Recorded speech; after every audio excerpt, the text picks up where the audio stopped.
नमस्कार विद्यार्थियों, मैं दिन पारिक स्वागत करता हूं आपका जीके बाय डीके चैनल पर। विद्यार्थियों, आज हम पढ़ेंगे आसियान के बारे में।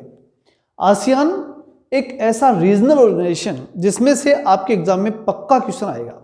मैंने पहले भी कहा था कि हर ऑर्गेनाइजेशन में से आपके एक एक क्वेश्चन लगभग आ ही जाएगा, इसलिए बड़े इंपॉर्टेंट है और ज़्यादा बड़े भी नहीं है, इसलिए ध्यान से इनको तैयार करना है। चलिए शुरू करते हैं। आसियान का मतलब क्या है? सबसे पहली बात, आसियान की फुल फॉर्म में आनी चाहिए। तो इसमें क्या है?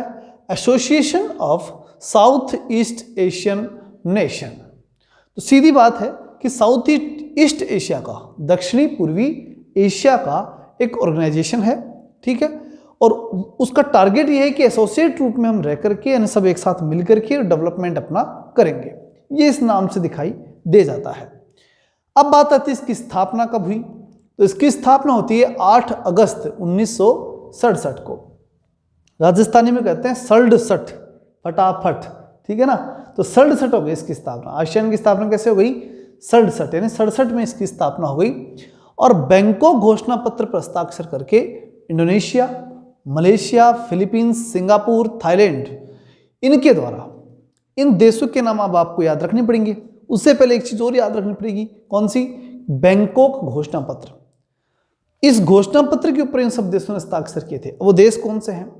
तो ऐसे याद रख लेना इसके अंदर कि इसके अंदर फंसते हैं ये, मतलब हालांकि फंसे नहीं है, लाभ अच्छा खासा उठा रहे हैं देश इस संगठन का, लेकिन हमें याद रखने के दृष्टिकोण से एक शब्द याद रखना पड़ेगा कि ई में फंसा, ठीक है। कैसे? देखो, ई यानी इंडोनेशिया, मैं यानी मलेशिया, ई में, ठीक। फिर फिलीपींस, सिंगापुर और थाईलैंड, ठीक है। तो ई में फिस था, ई में फिसिता, ठीक है। तो एक एक शब्द से आपको याद हो जाएगा, ई में फिसिता, ठीक है, इसमें फंसते, ठीक। ऐसे जोड़ के याद रखोगे, निश्चित रूप से आपको याद हो जाएगा। के द्वारा मतलब इन देशों के द्वारा, किन किन देशों द्वारा? Indonesia, Malaysia, Philippines, Singapore, Thailand, इनके द्वारा, इम्फिसिता के द्वारा दक्षिणी पूर्वी एशियाई राष्ट्र संघ आसियान की स्थापना कर दी गई। तो 3 बातें इसमें से याद रखनी है। पहली बात, इसकी स्थापना कब हुई? 8 अगस्त 1967 को। किस घोषणा पत्र से हुई? बैंकॉक घोषणा पत्र से। किन देशों ने साइन किए? तो इम्फिसिता, और सीधा बोले तो इम्फिस्ता, ठीक है ना। जब बोलोगे तो मैं जैसे बोल रहा हूं ऐसे बोलने लग जाओगे। इम्फिसिता मतलब ई में फी सी था, इन सब ने मिलकर के स्थापना की थी। अब अगली बात है उद्देश्य। उद्देश्य क्या है? क्यों स्थापित किएगी आसियान को? तो नाम से मालूम पड़ा है कि दक्षिणी पूर्वी एशियाई देश जो है उन सबको ऑर्गेनाइज करने के लिए, उन सबको एक जगह बिठाने के लिए इसकी स्थापना हुई थी। तो दक्षिणी पूर्वी एशिया में आर्थिक प्रगति को तीव्र करना, तेज करना, उसके आर्थिक स्थायित्व को बनाए रखना तथा सदस्य राष्ट्रों में राजनीतिक, सामाजिक, आर्थिक, सांस्कृतिक, व्यापारिक, वैज्ञानिक, तकनीकी, प्रशासनिक, इन सब क्षेत्रों में, आदि क्षेत्रों में परस्पर सहायता करना तथा आपसी सहयोग से विभिन्न समान समस्याओं का समाधान करना। यानी इन सब चीजों का तो समाधान करेंगे, साथ ही इनके आपस में और भी कोई समस्या हो तो सब मिलकर के उस समस्या का समाधान कर लेंगे। तो कौन बने ये? आसियान के रूप में स्थापित हो गए, इम्फिसिता के रूप में इन सब देशों ने मिलकर के और संगठन बनाया आसियान 1967 में, और बैंकॉक घोषणा पत्र के तहत बनाया।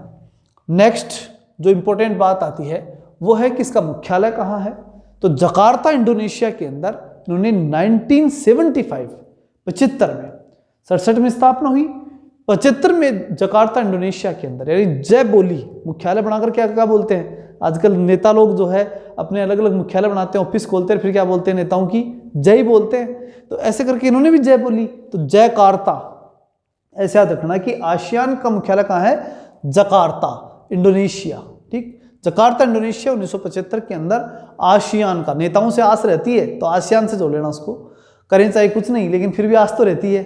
जकार्ता इंडोनेशिया 1975 के अंदर जो है इसकी स्थापना हुई। किसकी? आसियान की स्थापना, आसियान की स्थापना 67 में हो गई थी। मुख्यालय जो है वो 1975 में स्थापित हुआ था। बात आती है सदस्य। सदस्य फिर आगे बढ़े, मतलब इम्फिसिता तो थे, उससे आगे, तो उससे आगे बनते 1984 में ब्रुनेई। ये एक बुरा आदमी था, चोर था, उसे सुधारा और अपने संगठन में ले लिया। तो बुरा था मतलब ब्रुनेई, चोर था मतलब 84, सुधार करके किस में ले लिया? अपने संगठन में। यानी 1984 में ब्रुनेई जो है वो आसियान का सदस्य बना। फिर 95 में कौन बना? वियतनाम, यानी एक विमान था, वियतनाम या विमान ऐसे याद रखना। तो उस विमान को 95, यानी वो विमान जो था वो 95 करोड़ का था, ऐसे याद रख लेना, रह जाएगा फिर आगे जाकर, ठीक है ना। इतनी सी बात याद रखना कि विमान 95 करोड़ का था, जिसमें बैठ करके वो आसियान वाले देश आपस में मिलने जाया करते थे। तो 95 करोड़ का विमान था वियतनाम 95। उसके बाद 97 लाओस और म्यांमार, ठीक है ना। अब जो अपराधी है उसको सब के सब मिलते हैं और अपराधी को पकड़ के लाते हैं। इनके खिलाफ कोई बोलता था ना, उसको पकड़ के लाते थे। तो लाओस यानी लाओ और म्यांमार यानी मारेंगे। लाओ पकड़ के उसको क्या करेंगे? मारेंगे।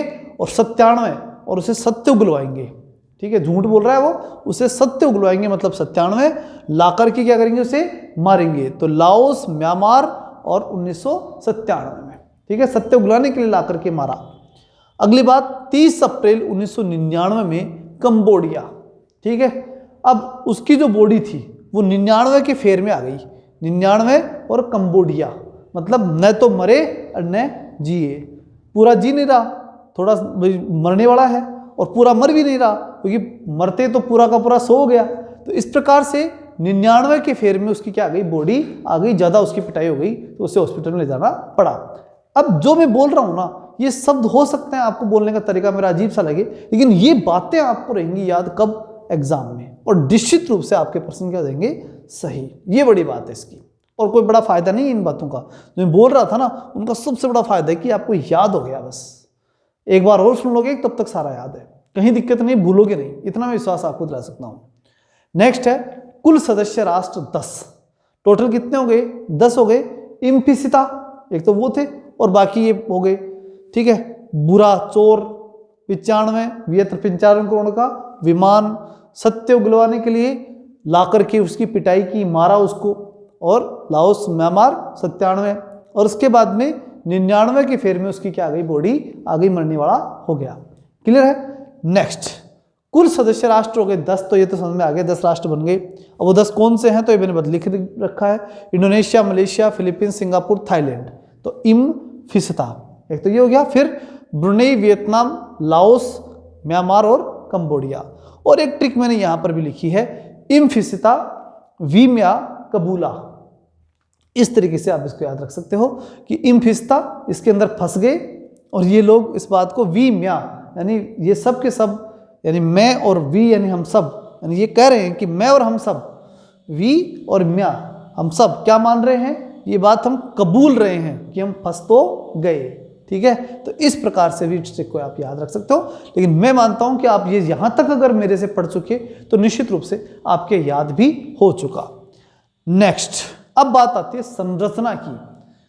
भाई ये सदस्य तो जुड़ गए, और कैसे जुड़े ये भी हमने समझ लिया, कब कब जुड़े ये भी समझ लिया। अब जो बात आती है वो आती है सलाहकार मंत्रालय की। सलाहकार मंत्रालय की जब बात करते हैं तो आसियान की सर्वोच्च नीति निर्मात्री निकाय जो है वह है मंत्री स्तरीय बैठक, जिसमें प्रत्येक सदस्य देश के विदेश मंत्री भाग लेते हैं। हर देश का विदेश मंत्री इसके अंदर भाग लेता है। किसमें?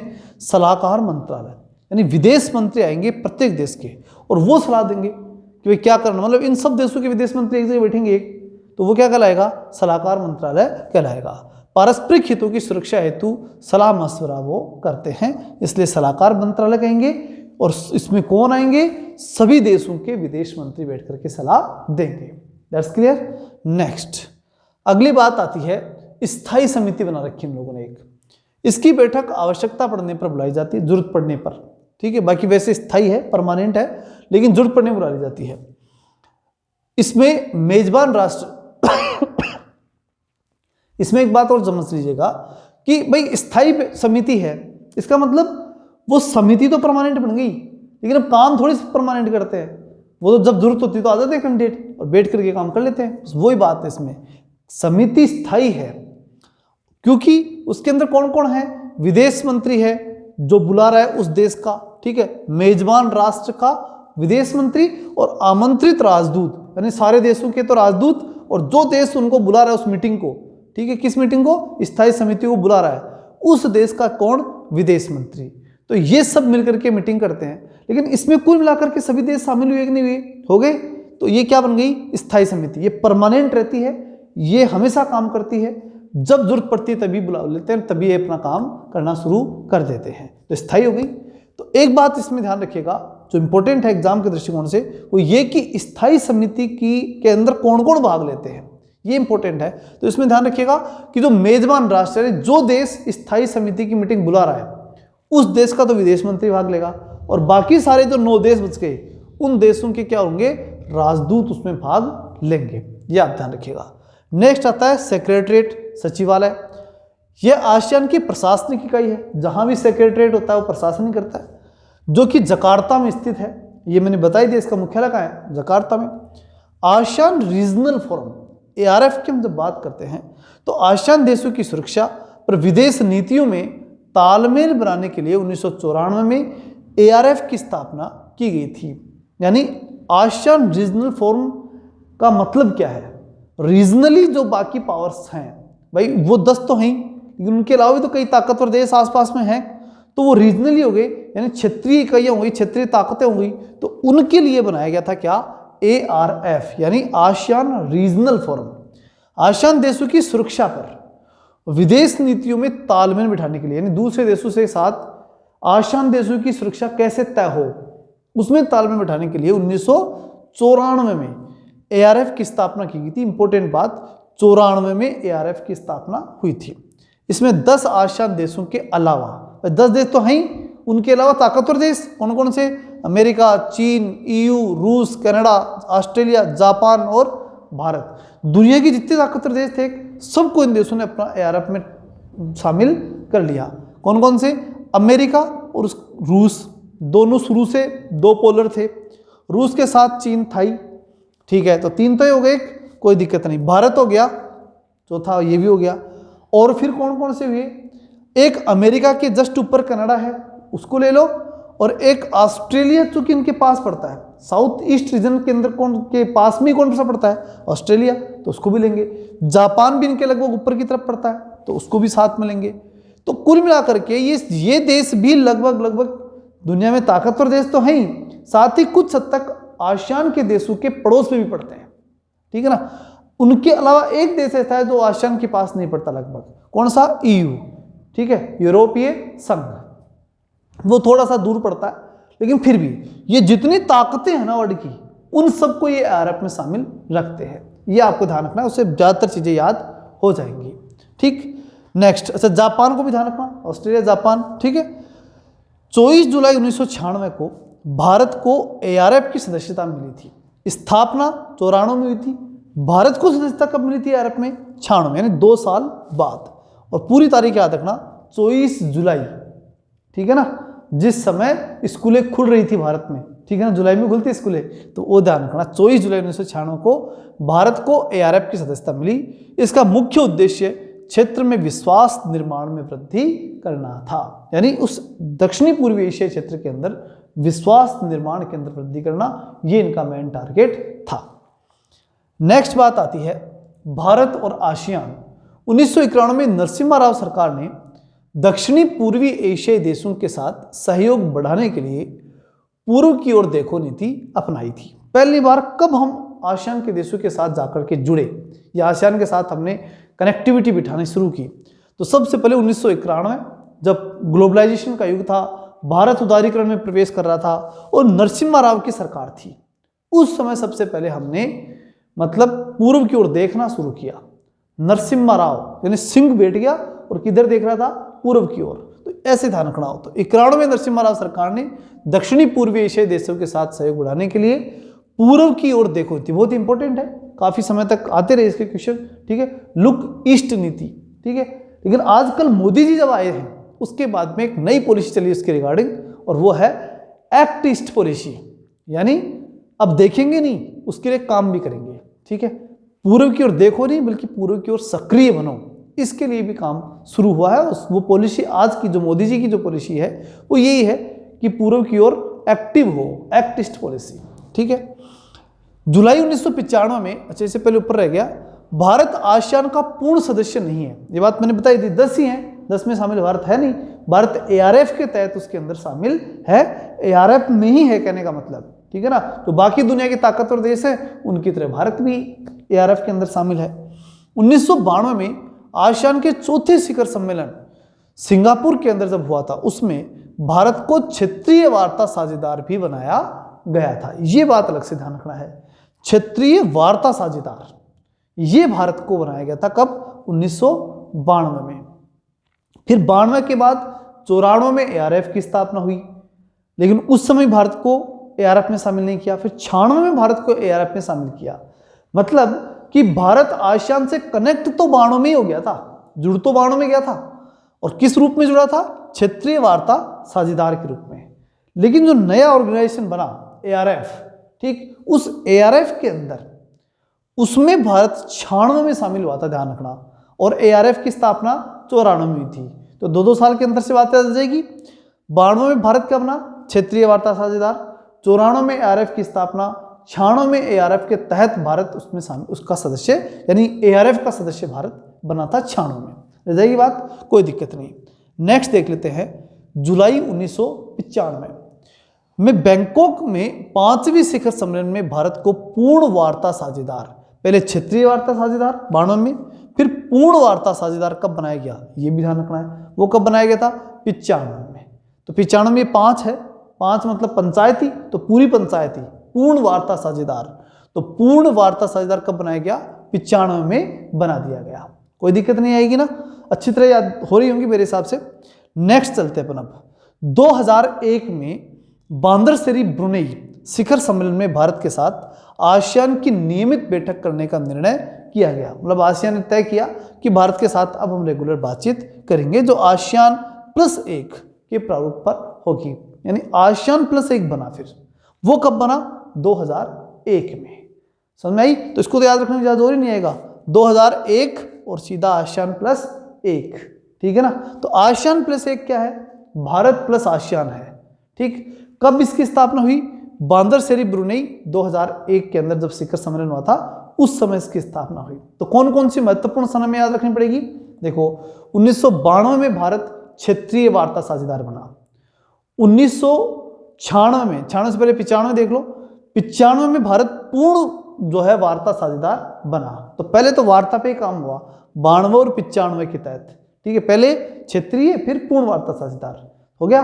फिर 96 में भारत ARF का सदस्य बना, और उसके बाद 2001 के अंदर भारत जो है वो क्या हो गया, ASEAN +1 के प्रारूप के तहत ASEAN के साथ लगातार बातचीत करना शुरू कर देता है। ये जो है कुछ इंपॉर्टेंट संख्या आपको याद रखनी पड़ेगी। अब ASEAN ने 2001 में तो पहले तो ASEAN +1 बना लिया था, फिर उसके बाद में 2002 में ASEAN ने जो है वो ASEAN +3 बनाया। अब ASEAN +3 में तो 3 सदस्य लेंगे, कौन कौन से, जापान, चीन और दक्षिणी कोरिया। इन तीनों को ASEAN वाले देशों ने शामिल किया। तो कौन कौन से याद रखने हैं, जापान, चीन और दक्षिणी कोरिया, ठीक है, JCK, ठीक है ना, J यानी जापान, C यानी चाइना, K यानी कोरिया, ठीक है, JCK याद रखना, ठीक है, JCB की जगह JCK याद रखना। तो ASEAN +3 में किसको लिया, JCK को शामिल किया, और भारत के समकक्ष दर्जा प्रदान कर दिया। मतलब भारत को समकक्ष प्रदान कर दिया, मतलब कि वही बात है, ASEAN +3 मानो और चाहे ASEAN +1 मानो, वो सब क्या हो गई, बराबर दर्जे वाली चीज हो गई। इसकी स्थापना 1997 में दक्षिणी पूर्वी एशियाई देशों में आर्थिक संकट के बाद की गई थी। इसकी ASEAN +3 की स्थापना कब हुई, दक्षिणी पूर्वी एशियाई देशों के अंदर जब आर्थिक संकट आया था ना, उसके बाद। अच्छा, आप कहोगे कि सर 2002 के बाद 2001 में भारत ASEAN +1 यानी भारत बड़ा बन गया था। सही बात है, ASEAN +1 बना था 2001 में, सही है, लेकिन 2002 में जब इन तीनों देशों को जोड़ा गया था, तो ऐसा थोड़ी कि 2002 में प्लानिंग चल रही थी। प्लानिंग कब से शुरू हो गई थी, 97 से। कि भाई 97 के अंदर जब उन्होंने देखा कि दक्षिणी पूर्वी एशियाई देशों में आर्थिक संकट आ गया, तो उस समय सपोर्ट के लिए और देश होने चाहिए थे, वो उनके पास नहीं थे। तब इन्होंने सोचा था, उस समय 97 में सोचना शुरू कर दिया था कि कई देश ऐसे होने चाहिए, कोई देश अपने, कि हम उनके साथ मिलकर हमारी अगर भविष्य में आर्थिक समस्या आए तो हम उभर सके। तो इसके लिए उन्होंने जापान, चीन और दक्षिणी कोरिया के साथ मिलकर के और ASEAN +3 की स्थापना की थी, ठीक। तो 2009 के अंदर भारत आसियान के मध्य मुक्त व्यापार क्षेत्र समझौता हुआ। मतलब भारत के और आसियान के मध्य में मुक्त व्यापार समझौता, दोनों के बीच फ्री ट्रेड की जो बात हुई वो कब होती है? 2009 के मध्य। जो दोनों देशों के मध्य, अब यहाँ दोनों देश तो नहीं है, दोनों, एक तरफ तो क्या हो गया, आसियान तो एक संगठन हो गया और एक तरफ भारत हो गया, तो दोनों के मध्य, इतनी बात हम कहेंगे, दोनों के मध्य बढ़ते आर्थिक संबंधों का प्रमाण है। बिल्कुल है, हम साफ साफ कह सकते हैं, क्योंकि फ्री ट्रेड का मतलब क्या है कि बहुत ज्यादा इकोनॉमिक अंडरस्टैंडिंग बढ़ गई, ठीक है, तो आर्थिक रूप से समझ बढ़ी है, इस कारण से आर्थिक संबंध बढ़े हैं, और आर्थिक संबंध बढ़े इसलिए व्यापारिक क्षेत्र में समझौते हुए, और वो भी फ्री ट्रेड का हुआ, तो बहुत बड़ी बात थी। इसलिए 2009 के अंदर भारत आसियान आर्थिक रूप से, व्यापारिक रूप से मजबूत रिश्तों में बंध गया। ध्यान रखना 2009 में फ्री ट्रेड कब हुआ था आसियान के साथ? 2009 में। आसियान प्लस 6, इसमें ऑस्ट्रेलिया, चीन, भारत, जापान, न्यूजीलैंड और दक्षिणी कोरिया, जिनके साथ मुक्त व्यापार समझौता आसियान के साथ हुआ था, यानी वो 6 देश जिन्होंने आसियान के देशों के साथ मिलकर के और फ्री ट्रेड किया था, वो 6 देश कौन से थे? ऑस्ट्रेलिया, चीन, भारत, जापान, न्यूजीलैंड और दक्षिणी कोरिया। तो यह 3 को तो ऊपर को ले लो, ऐसे कैसे, कौन से? जापान, चीन और दक्षिणी कोरिया। देखिए जापान, चीन, दक्षिणी कोरिया, 3 तो ये हो गए। एक हो गया भारत, तो आसियान प्लस 1 और आसियान प्लस 3, इन 2 को जोड़ लो तो कितने हो गए? 4 हो गए। अब बच के 2 कौन से थे वो अच्छे से याद रखना, एक तो ऑस्ट्रेलिया और एक हो गया न्यूजीलैंड, ठीक है, जो दोनों नजदीक पड़ते हैं, तो 2 और हो गए, ऐसे करके 6 हो गए, ठीक है। तो ऐसे करके 3 प्रकार के ऑर्गेनाइजेशन बन गए। आसियान प्लस 1 यानी भारत और आसियान, आसियान प्लस 3 में जापान, चीन और दक्षिणी कोरिया, ये तीनों एक ही कल्चर के हैं, एक ही इलाके के हैं, 3 ये जुड़ गए, वो आसियान प्लस 3 में थे, और फिर ऑस्ट्रेलिया और न्यूजीलैंड को जोड़ करके और आसियान प्लस 6 बना लिया। अच्छे से याद हो गया होगा। चलिए अब बात आती है शिखर सम्मेलनों की, यानी कि जब आसियान की स्थापना तो वो उससे शिखर सम्मेलन हुए होंगे, तो इसमें ज़्यादा याद नहीं रखना, हालांकि मैंने लिखा तो खूब है, लेकिन एक चीज़ समझाने के लिए लिखा है वो, तो ठीक है, आपको जो पूछेगा वो तो वर्तमान के हिसाब से पूछेगा, तो इनको ध्यान से देख लेना एक बार। देखो 31वें से स्टार्ट किया था मैंने, और रेगुलरली लास्ट तक का, अब तक का अपडेटिंग मैंने आपको दे दी है, नोट्स में आपको मिल जाएगी। है क्या वो? देखो 31वां शिखर सम्मेलन 2017 फिलीपींस, ठीक है। तो पहली बात तो क्या आई कि 17 में फिलीपींस में हुआ था, उसके बाद 32 और 33 दोनों सिंगापुर में, 34-35 दोनों थाईलैंड में, 36-37 वियतनाम में, 38-39 जो कि वर्चुअल हुआ था, पब्लिक नहीं बैठ पाई थी क्योंकि उस समय जो है वो ऑनलाइन ही हुआ था, क्योंकि कोरोना चल रहा था उस समय, तो इसलिए वो हुई ब्रुनेई के अंदर, वो दोनों हुई 38वां और 39वां दोनों ब्रुनेई में। 40-41 नामपेन कंबोडिया में, यानी कि एक साथ एक जगह 2 सम्मेलन होते हैं, कहाँ? आसियान में। ये आप सबके सामने ये चीज आ चुकी होगी, ठीक। तो यहाँ कहाँ तक आपको याद करने की जरूरत नहीं है, सिर्फ ध्यान रखने की जरूरत है, वो तो है 39 तक, ब्रुनेई वाले तक। इससे आगे का आपको याद रखना पड़ेगा 40-41 जो कि 2022 नवंबर 2022 के अंदर हुआ। 40-41वां जो नामपेन कंबोडिया के अंदर सम्मेलन हुआ वो 2022 का था, और वो 40वां भी हुआ और 41वां भी हुआ, दोनों ध्यान रखना कहाँ हुए थे? कंबोडिया में, नामपेन कंबोडिया में। इसकी स्थान याद मत रखना, क्योंकि 2 होते हैं तो दोनों की अलग अलग कितने याद रखोगे, इसलिए वो याद ही मत रखना, ठीक। लिख दिया यहाँ, कोई इशू नहीं है। आपको क्या याद रखना है? 40वां और 41वां कहाँ हुआ था? नामपेन कंबोडिया में, बस इतना काफी है। फिर अब ये है नवीनतम, ये इस पूरा याद रखना है आपको, इसको नहीं छोड़ सकते, ठीक। सबसे पहले इसको तो केवल पढ़ोगे, इसको याद कर लेना इतने को, ठीक है। 40-41 नामपेन कंबोडिया, और यहां से पूरा ढंग से याद करना। नवीनतम शिखर सम्मेलन क्या है? दक्षिणी पूर्वी एशियाई देशों के संगठन आसियान का 42वां शिखर सम्मेलन मई 2023 के अंदर जकार्ता, इंडोनेशिया, जकार्ता जहां पर इसका मुख्यालय है, वहीं उसकी बैठक हुई थी 2023 वाली, मई 2023 की अब जो हुई है वो। और कौन से नंबर का था? 42वां शिखर सम्मेलन था। अच्छा, इसका जो मेन टारगेट था वो क्या था? आसियान के मामले, विकास का केंद्र, ठीक। इसे अंग्रेजी में क्या बोलेंगे? ASEAN affair epicentre of growth, यानी ग्रोथ का एपिसेंटर है, ठीक। आसियान क्या है?